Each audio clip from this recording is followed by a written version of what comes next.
Magandang umaga po sa inyong lahat. Magandang umaga po sa ating mga subscriber, 41 subscribers. Paano nga ba tayo mamomonetize dito sa YouTube? Madali lang po yung mga guys. Kailangan po ay meron kayong 50 subscribers para po kayo ay pwedeng mag-live.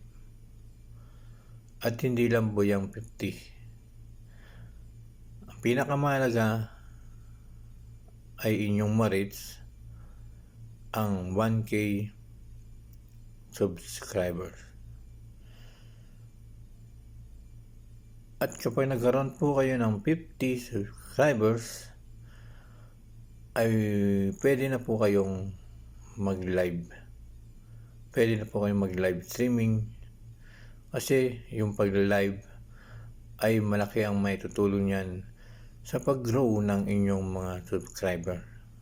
At syempre, mahalaga din yan para sa inyong 4,000 watts hour. At kailangan mga guys, kung kayo ay mga vlogger na bago o small YouTuber o nagsisimula pa lamang, ay kailangan po ang inyong mga i-upload ay 7, 8 to 10 minutes.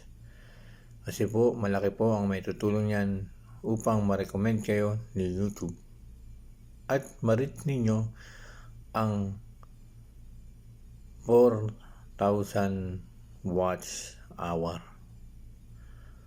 At kailangan ay maging friendly din po tayo at pansinin po natin yung ating mga nagko-komento sa ating mga video, sapagkat sila ay mahalaga, sapagkat sila ang mga tumutulong sa atin upang ma-reach natin o i-grow natin ang ating mga YouTube channel. Kaya malaki ang pasasalamat natin sa mga nagko-komento, sa mga nagla-like, sa mga nagsusubscribe, at sa walang sawang mga silent viewers na nandyan. Maraming salamat po at sana ay meron po kayong natutunan dito sa ating sinasabi. Maraming salamat po sa inyong lahat.